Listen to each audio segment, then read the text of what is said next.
আসসালামু আলাইকুম প্রিয় দর্শক, অন্য মঞ্চের আলাপ চাইতায় আপনাদের সকলকে আমন্ত্রণ জানাই। নমস্কার। খবরের অন্তরালের খবর নিয়ে ক্যালকাটা ডায়ালগস থেকে মনোজ দাস। 12ই ফেব্রুয়ারির নির্বাচন যখন হতে আর একটা মাসও বাকি নেই, তখন হঠাৎই বাজারে জোর ঘুরতে শুরু করেছে কেয়ারটেকার সরকারের গল্প। বাংলাদেশের নির্বাচনী সংস্কার কমিশনের চেয়ারম্যান বদিউল আলম মজুমদার অতি সম্প্রতি এই দুদিন আগে বলেছেন, তত্ত্বাবধায়ক সরকার ছাড়া সুষ্ঠু নির্বাচন সম্ভব নয়। অন্তর্বর্তী সরকারের গুরুত্বপূর্ণ এক কমিশনের প্রধান হয়ে বা অন্তর্বর্তী সরকারের অন্যতম অংশীদার হয়ে হঠাৎ এমন কথা কেন বললেন তিনি? এই প্রশ্নটি বিশেষভাবে গুরুত্বপূর্ণ হয়ে ওঠে এজন্য যে 12 ফেব্রুয়ারির নির্বাচনের ঠিক আগে এমন প্রসঙ্গ আলোচনায় উঠে আসার পশ্চাতে রাজনীতির যে কোনো ভূমিকা নেই, এমন কি কখনো হতে পারে? কেন হঠাৎ বদিউল আলম মজুমদার সাহেবের এই ঘোষণা? কার বা কাদের চাপে বা কাদের হয়ে এমন কথা বলছেন তিনি? সেই বিষয়টা আলোচনা করা যাক। দেখা যাক প্রথমে যে বদিউল আলম মজুমদার তিনি ঠিক কী বলেছেন। সাম্প্রতিক 2-1 দিনে বদিউল আলম সাহেব যেসব বক্তব্য আলোচনায় এসেছে, তার যেসব বক্তব্য, সেগুলো আসলে দুটি আলাদা প্ল্যাটফর্মে এক জায়গায় হঠাৎ মুখ ফসকে বেরিয়ে গেছে এমন নয়। দুটো আলাদা জায়গায় তিনি বক্তব্য রেখেছেন, কিন্তু একটা কথাই বলেছেন, একই রাজনৈতিক লাইন ধরে তিনি বলেছেন। প্রথমটা বরিশাল বিভাগীয় সংলাপ, সুজন যে সংগঠন সে আয়োজিত বরিশালে সুজনের বিভাগীয় সংলাপ শেষে সাংবাদিকদের সঙ্গে কথা বলতে গিয়ে তিনি বলেন, সার্বিকভাবে নির্বাচনী ট্রেন ট্র্যাকে উঠেছে, কিন্তু গ্রহণযোগ্য নির্বাচন নিশ্চিত করতে কাঠামোগত পরিবর্তন দরকার। আর সেই প্রেক্ষাপটে তিনি স্পষ্ট ভাষায় বলেন যে নির্বাচনী প্রক্রিয়া ট্র্যাকে উঠেছে বটে, তবে রাজনীতিবিদ ও মনোনীত প্রার্থীদের আচরণের উপরেই সুষ্ঠু ও নিরপেক্ষ নির্বাচন অনেকাংশে নির্ভর করছে। নিরপেক্ষ ও নির্দলীয় তত্ত্বাবধায়ক সরকার ছাড়া দেশে গ্রহণযোগ্য নির্বাচন আয়োজন করা সম্ভব নয়। আবার একবার বলছি কথাটা, নিরপেক্ষ ও নির্দলীয় তত্ত্বাবধায়ক সরকার ছাড়া দেশে গ্রহণযোগ্য নির্বাচন আয়োজন করা সম্ভব নয়।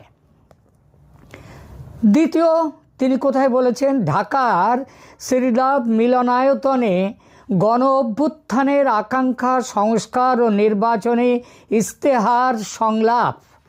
এই বিষয়ে এখানে তিনি একই রকমের কথা বলেন।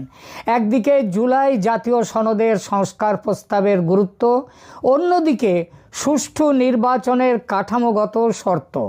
সেখানে তার মূল কেয়ারটেকার সংক্রান্ত লাইনটি এরকম, তিনি বলেছেন, আমরা বলেছি যে নির্বাচন কমিশনকে সক্রিয় হতে হবে, টাকার খেলা বন্ধ করতে হবে, নির্বাচনী এবং রাজনৈতিক অন্ধকারের দুর্বৃত্তায়ন বন্ধ করতে হবে, একই সঙ্গে তত্ত্বাবধায়ক সরকার ব্যবস্থা ফিরে আসতে হবে। খেয়াল করলেন কি বলেছেন? একই সঙ্গে তত্ত্বাবধায়ক সরকার ব্যবস্থা ফিরে আসতে হবে, না হলে কি হবে? তাহলেই সুষ্ঠু নির্বাচন হবে। তার মানে কেয়ারটেকার সরকার ব্যবস্থা ফিরে না এলে সুষ্ঠু নির্বাচন হবে না। কি বুঝছেন? এই আলোচনাতেই বদিউল আলমের পরিচয় করিয়ে দেয়া হয়েছে কি বলে জানেন? অন্তর্বর্তী সরকার গঠিত নির্বাচন সংস্কার কমিশনের প্রধান এবং সুজনের সম্পাদক হিসেবে। আরে বদিউল আলম কোনো রামাশ্যামা যদু মধু বা ফজর আলী গজব বিশ্বাস নয় যে তিনি কি বললেন তাতে কিছু যায় আসে না। তিনি সরকারের একেবারে ভেতরের লোক। যখন সরকারের ভেতরে থাকা কোনো গুরুত্বপূর্ণ ব্যক্তির মুখ থেকে এমন কথা বেরিয়ে আসে, তখন তার একটা আলাদা ওজন থাকে, এটা মানতেই হয়। এটাও মানতে হয় সরকারের কোনো না কোনো মহলে বিষয়টা চর্চার মধ্যে আছে। এমনকি চর্চা যে আছে, এই বিষয়ে চর্চা যে হচ্ছে, সে তো মোহাম্মদ ইউনূস পর্যন্ত স্বীকার করেছেন দুদিন আগে। সফররত দুই মার্কিন কূটনীতিকের সঙ্গে বৈঠকের পর ইউনূস নিজে বলেছেন, আওয়ামী লীগ ভুল স্বীকার করে নিলে রিকনসিলিয়েশন সম্ভব। অর্থাৎ আওয়ামী লীগ যদি বলে তারা ওই সব ফ্যাসিস্টের কাজ করেছে বলে ভুল স্বীকার করে, তাহলে রিকনসিলিয়েশন, তাদেরকে ক্ষমা করা, তাদের সাথে যোগাযোগ করা, তাদেরকে ক্ষমা করে দেওয়াটা সম্ভব। এবং এই ক্ষমা করার কি পরিণাম, সেটা হচ্ছে ভোটে তাহলে আওয়ামী লীগকে অংশ নিতেও দেওয়া হতে পারে। হঠাৎ ভোটের মুখে এসে ইউনূসের মুখে আওয়ামী লীগের এই চর্চা কেন এই চর্চা? এর দুটো কারণ, দুরকম। একটা কারণ, কেয়ারটেকার সরকার গঠনের কথা তুলে 12ই ফেব্রুয়ারির নির্বাচন পিছিয়ে দেওয়া যায়। জামাত ও এনসিপি এত তাড়াতাড়ি নির্বাচন অনুষ্ঠিত করার বিরোধী। তাদের দলে আছেন স্বয়ং ইউনূস ও তার সহ উপদেষ্টাগণ। নির্বাচিত না হয়েই তারা আরও 5, 10 বা 50 বছর ক্ষমতায় থাকতে আগ্রহী। এটা আমার কথা নয়, বলেছেন স্বয়ং ইউনূস। সুতরাং 12 ফেব্রুয়ারির নির্বাচন বাতিল বা স্থগিত হলে তাদের এই মুহূর্তে গদি ছাড়ার প্রশ্ন উঠবে না। কেয়ারটেকার সরকার তারপরে গঠিত হলে তবে আসবে গদি ছাড়ার প্রশ্ন। আর এখানেও বড় একটা সম্ভাবনা আছে, যদি পর্দার পেছনে ইউনূস সাহেব তার বড় মাঠের বড় খেলোয়াড় পরিচয়ে, আন্তর্জাতিক খেলোয়াড় পরিচয়ে ঠিকমতো খেলতে পারেন, তাহলে নানান অছিলায় কেয়ারটেকার সরকার গঠনের প্রক্রিয়া 2-4 বছর টেনে নিয়ে যাওয়া কোনো বড় ব্যাপার নয়, হতেই পারে। আর নিজেকে তো তিনি ইতিমধ্যে নিরপেক্ষ কেয়ারটেকার সুলভ সরকার বলেই দিয়েছেন, যার জন্য আদালত তার রায়ে, কি চমৎকার রায় আদালতের, কেয়ারটেকার ব্যবস্থা চালু করলো বটে, তবে সেই চালু করা কেয়ারটেকার ব্যবস্থা অনুযায়ী নির্বাচন হবে 2026-এর ভোটে নয়, এরপরের নির্বাচন থেকে। কারণ ইউনূস তো নিজেকে নিরপেক্ষ কেয়ারটেকার সরকারের মতোই বলেছেন। সুতরাং কেয়ারটেকার সরকারের ফ্যাকড়া তুলে নির্বাচন স্থগিত হলে ইউনূস, জামাত, এনসিপি ইত্যাদি সরকারপন্থী দলগুলোর খুব সুবিধে, তারা ক্ষমতায় থাকবে। আর জেতার জন্যে এখন ওইসব ব্যালট পেপার নিয়ে, পার্টিকুলারলি ওই যে পোস্টাল ব্যালট নিয়ে যেসব কর্মকীর্তির খবর পাওয়া যাচ্ছে এবং যেভাবে ভোটে বুথ দখল করে ভোট হবার কথা ভাবা হচ্ছে, সেটা তো শেখ হাসিনার আমলের চেয়েও আরও খারাপ জায়গায়। তো এটা হলো একদিকের গল্প, কেন চাইছে কেয়ারটেকার সরকার। এর বাইরে আরেকটা গল্পও আছে, সেটা হলো বিশ্ব রাজনীতির চাপ। 13ই জানুয়ারি 2026 তারিখে যুক্তরাজ্যের 4 জন প্রভাবশালী MP, Bob Blackman, Jim Shannon, Jas Athwal, Chris Law, এরা একটা যৌথ বিবৃতি প্রদান করেছেন। তারা বাংলাদেশে 12ই ফেব্রুয়ারির সাধারণ নির্বাচনে আওয়ামী লীগ সহ প্রধান দলগুলোর অনুপস্থিতি নিয়ে গভীর উদ্বেগ প্রকাশ করেছেন এবং একে একেবারে অগণতান্ত্রিক বলে অভিহিত করেছেন। অর্থাৎ 12ই ফেব্রুয়ারির নির্বাচন অগ্রহণযোগ্য। তাদের আগে আমেরিকার কংগ্রেসেরও বেশ কয়েকজন সদস্য গত 23শে ডিসেম্বর মোহাম্মদ ইউনূসকে চিঠি দিয়ে একই দাবি জানিয়েছেন। বলেছেন আওয়ামী লীগকে নির্বাচনে অংশ নেওয়ার অধিকার দেওয়ার জন্য। নির্বাচন ঘোষণা করে দেওয়ার পর, নির্বাচনের তফসিল ঘোষণা করে দেওয়ার পর, যখন নির্বাচন প্রক্রিয়া বেশ খানিকটা এগিয়ে গেছে, ওই ট্রেন ট্র্যাকে উঠে গেছে, তখন কেয়ারটেকার সরকারের কথা তুলে নির্বাচন এখনকার মতো স্থগিত করে দিলে বলা যাবে, ইউনূস সরকার বলতে পারবে আমরা আন্তর্জাতিক মতামতকে গুরুত্ব দিতে বন্ধ করলাম এই নির্বাচন। তার প্রত্যক্ষ সুবিধা কি? আপাতত ক্ষমতায় থেকে যাওয়া, পরের ব্যাপার পরে দেখা যাবে। আবার দেখুন কি একটা অদ্ভুত ব্যাপার, আওয়ামী লীগও চাইছে এই নির্বাচন যাতে না হয়, কারণ তারা তো নিষিদ্ধ দল, নির্বাচন হলে তাদের কোনো লাভ নেই। সুতরাং তারা বলছে ভারত বা লন্ডন থেকে শেখ হাসিনা নিয়মিত বিভিন্ন সংবাদ মাধ্যম বা সামাজিক মাধ্যমে বিবৃতি দিচ্ছেন এবং তিনি বর্তমান অন্তর্বর্তীকালীন সরকারকে অনির্বাচিত এবং তাদের নেওয়া সিদ্ধান্তগুলোকে অবৈধ বলে দাবি করছেন। এবং সেটা ঠিকই, আওয়ামী লীগের দাবি দলের ওপর থেকে নিষেধাজ্ঞা তুলে নাও এবং নিরপেক্ষ তত্ত্বাবধায়ক সরকার গঠন করে নির্বাচন করো। এই দাবি তুলে আওয়ামী লীগ নির্বাচন বয়কটের হুমকি দিয়েছে, কর্মীদের নির্দেশ দিয়েছে বয়কট করো এই নির্বাচন। সুতরাং ইউনূস সরকার যদি নিজের থেকে নির্বাচন বন্ধ রাখে তাহলে সেটা আওয়ামী লীগের চাহিদার সঙ্গে মিলে যায়। নির্বাচন স্থগিত রাখার পেছনে আমেরিকা ও ভারতের চাপ থাকার সম্ভাবনা এড়ানো যায় না। আমেরিকা আসলে কি চাইছে? এই চাওয়া দুরকম, একটা হচ্ছে প্রকাশ্য চাওয়া আর একটি গোপন চাওয়া, একটা মনের কথা আর একটা মুখের কথা। তারা প্রকাশ্যে বাংলাদেশে ফ্রি ফেয়ার ইনক্লুসিভ ইলেকশনের কথা বলছে, কিন্তু বললাম ওই যে সেটা মুখের কথা। মনের কথা তাদের আওয়ামী লীগের মতো তীব্র জাতীয়তাবাদী দল তাদের স্বার্থ বিরোধী। সুতরাং আওয়ামী লীগ ছাড়া নির্বাচন একান্তই যদি হয় হোক, অন্য দেশের অভ্যন্তরীণ ব্যাপারে তারা আর কী বা বলতে পারে। তাদের আরও মনের কথা। ইউনূসের মতো বোবা কালা পুতুল নিজের স্বার্থে আমেরিকার স্বার্থ দেখবে, শুধু নিজের স্বার্থে এই সরকারকে সরিয়ে দেওয়ার দরকারটাই বা কী?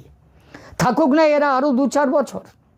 একটু খেয়াল করলে দেখবেন মার্কিন প্রশাসন নির্বাচনের টাইম লাইন নিজেদের থেকে বদলানোর কথা একবারও বলছে না। আলাদা করে 5 জন প্রভাবশালী কংগ্রেসম্যান তারা ইউনূসকে চিঠি লিখে সতর্ক করেছেন। তারা বলছেন পুরো একটা দলকে ব্যান করলে বিপুল ভোটার ডিসএনফ্র্যাঞ্চাইজিস হবে, অর্থাৎ তারা ভোট দিতে আসবে না, এতে নির্বাচনের বৈধতা নষ্ট হবে। ইউনূসের সরকারের ভেতরের মানুষ বদিউল আলম তাই এই সুযোগটা নিয়ে নির্বাচন স্থগনের প্রস্তাব রেখেছেন ঘুরিয়ে, কেয়ারটেকার সরকারের কথা তুলে। বাংলাদেশের নির্বাচনে ভারতের স্টেক যথেষ্ট। ভারত কি চায়? পৃথিবীর সব দেশের আগে ভারত প্রথম দাবি করেছিল বাংলাদেশে একটা ফ্রি ফেয়ার অ্যান্ড ইনক্লুসিভ ইলেকশনের। ভারত বহুবার বলেছে যে মোহাম্মদ ইউনূসের অবৈধ ও অনির্বাচিত সরকারের সঙ্গে কোনো দ্বিপক্ষীয় বার্তালাপে তারা যাবে না, এখনও যায়ওনি। বাংলাদেশের মানুষের ভোটে যে দল ক্ষমতায় আসবে তার সঙ্গে দ্বিপাক্ষিক ও সুপ্রতিবেশী সুলভ সম্পর্ক তৈরি করবে ভারত। এ কথাটা ভারত একবার নয় বহুবার বলেছে, কিন্তু এটা সর্বাংশে সত্যি এমন নয়। এখানেও মুখে আর মনে কিছু আলাদা কথা আছে। আওয়ামী লীগ তাদের ঐতিহ্যগত মিত্রস্থানীয় দল, মিত্র। শেখ হাসিনা দিল্লির অতিথি, এই তুলনায় বিএনপি সেই জায়গাতে তো নেই। তবে হ্যাঁ, মোটামুটি ঠিকঠাক আছে বিএনপি, কিন্তু কোনো অবস্থাতেই বিএনপি জামাতকে ভারত সহ্য করবে না। সেজন্যেই আওয়ামী লীগের অনুপস্থিতিতে বিকল্প হিসেবে বিএনপির সঙ্গে যোগাযোগ তৈরি করেছে ভারত। কিন্তু তা সত্ত্বেও ভারত চায় নির্বাচন হোক আওয়ামী লীগকে নিয়ে। তার জন্য নির্বাচন যদি পিছিয়ে যায় আপত্তি নেই ভারতের। আর যাই হোক, ফেব্রুয়ারির মধ্যে ভোট করতেই হবে এমন কোনো ডেডলাইন কিন্তু কখনো বলেনি ভারত। আর এসব নানান কারণেই ভোট স্থগিত করার জন্য ইউনূস সরকারের ভেতর থেকেই কেয়ারটেকার সরকারের কথা তুলে দেওয়া হচ্ছে। এটা খুবই সম্ভব 12ই ফেব্রুয়ারির ভোট যে কোনো মুহূর্তে স্থগিত হবার ঘোষণা আসতেই পারে। বাংলাদেশের নির্বাচনী ইতিহাসে তফসিল ঘোষণার পরও নির্বাচন স্থগিত বা পিছিয়ে দেওয়ার ঘটনা বেশ কয়েকবার ঘটেছে। এর মধ্যে সবচেয়ে আলোচিত ঘটনাটি ঘটেছিল 2007 সালে, যা ইতিহাসে 1/11 নামে পরিচিত। বাংলাদেশের নির্বাচনী ইতিহাসে এটাই সবচেয়ে নাটকীয় ঘটনা। নবম জাতীয় সংসদ নির্বাচনের ভোট গ্রহণের তারিখ সেবার নির্ধারিত ছিল 2007 সালের 22শে জানুয়ারি। তখনকার রাষ্ট্রপতি ও প্রধান উপদেষ্টা অধ্যাপক ডক্টর ইয়াজউদ্দিন আহমেদ নির্বাচনের তফসিল ঘোষণা করেছিলেন। বিরোধী দলগুলোর তীব্র আন্দোলনের মুখে ভোটার তালিকায় প্রায় 1,40,00,000 ভুয়া ভোটার তোলার অভিযোগে এবং নির্বাচন কমিশনের নিরপেক্ষতা নিয়ে চরম বিতর্ক তৈরি হয় তখন। ফলে 11ই জানুয়ারি 2007 দেশে জরুরি অবস্থা ঘোষণা করা হয়। ডক্টর রিয়াজউদ্দিন আহমেদ প্রধান উপদেষ্টার পদ থেকে ইস্তফা দেন এবং ফখরুদ্দিন আহমেদের নেতৃত্বে নতুন তত্ত্বাবধায়ক সরকার গঠিত হয়। ফলে নির্ধারিত 22শে জানুয়ারির নির্বাচন স্থগিত হয়ে যায়। মাত্র 11 দিন আগে বাতিল হয় সেবারের ভোট।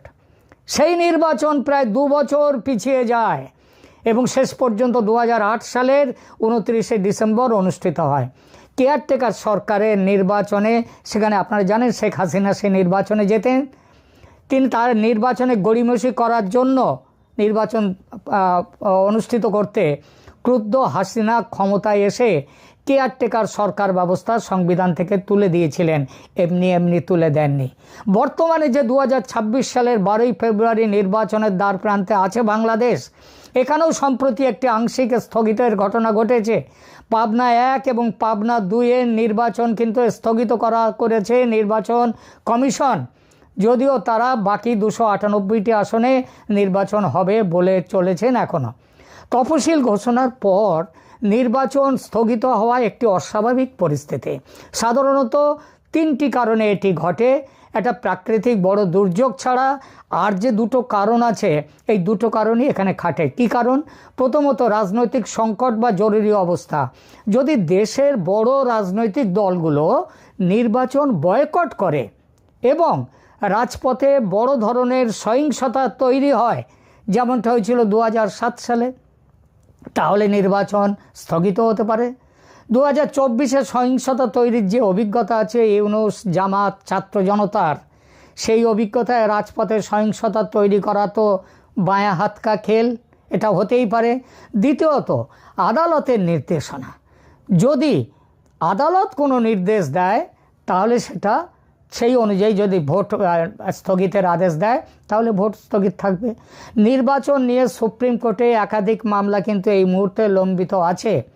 এই তফসিলের বৈধতা চ্যালেঞ্জ করে সুপ্রিম কোর্টের আইনজীবী ইউনুস আলী আকান্ত সমেত কয়েকজন একাধিক রিট করেছেন, যেখানে কেবল একই দিনে নির্বাচন, গণভোট নয় বরং তত্ত্বাবধায়ক সরকার গঠন করে নতুন তফসিল ঘোষণার নির্দেশনা চাওয়া হয়েছে। সেই মামলা কিন্তু এখনও লম্বিত। আবার গতকাল হাইকোর্টে সুপ্রিম কোর্টের প্রবীণ আইনজীবী মোহাম্মদ মাহমুদুল হাসান এক মামলা দায়ের করেছেন। মামলায় তিনি দাবি করেছেন লুট হওয়া অস্ত্র, মানে গত বছর 2024-এর জুলাই অভ্যুত্থানে লুট হওয়া অস্ত্র উদ্ধার না হলে নির্বাচন অবাধ ও শান্তিপূর্ণ হওয়া অসম্ভব। সুতরাং অনির্দিষ্টকালের জন্য স্থগিত হোক নির্বাচন। তত্ত্বাবধায়ক ব্যবস্থার সাংবিধানিক অবস্থান নিয়ে আইনি বিতর্কও উঠে গেছে। 2011 সালের 15তম সংশোধনীতে তত্ত্বাবধায়ক সরকার ব্যবস্থা বাতিল হলেও জেনারেল ক্লজেস অ্যাক্ট ও আপিল বিভাগের এর পূর্বতন রায়ের আলোকে কিছু আইনজীবী যুক্তি দিচ্ছেন পুরোপুরি আইন শূন্য হয়নি তত্ত্বাবধায়ক সরকার, তাই নির্দলীয় তত্ত্বাবধায়ক ভিত্তিক ব্যবস্থা চালু করা হোক এবং তারপরে ভোট হোক। এই প্রেক্ষাপটে বদিউল আলমের এবং এই সরকারের দিয়েছে। আবার ইউনূস, জামাত, এনসিপি এই ভোট চায় না। ভোটে জেতার জন্য তারা অনেক রকম আজে বাজে কাজ, অন্যায় কাজ করতে হচ্ছে। ভোট যদি না হয় সে কাজটা আর করতে হবে না। সুতরাং ভোট বানচালের জন্য যদি এক ধরনের অলিখিত জোট হয় 2024-এর জুলাই অভ্যুত্থানের মতো, এবং সেই সিদ্ধান্তকে যদি আওয়ামী লীগ সমর্থন দেয়, অবাক হওয়ার কিছু নেই। তফাৎ হবে এটাই যে সেবারের মতো এবারের ভোটে বিএনপি জামাতের ইউনূসের জোটে থাকবে না। রাজনীতির গতি বড় বিচিত্র, আর রাজনীতিতে শেষ কথা বলে কিছু নেই, তাই না? ধন্যবাদ।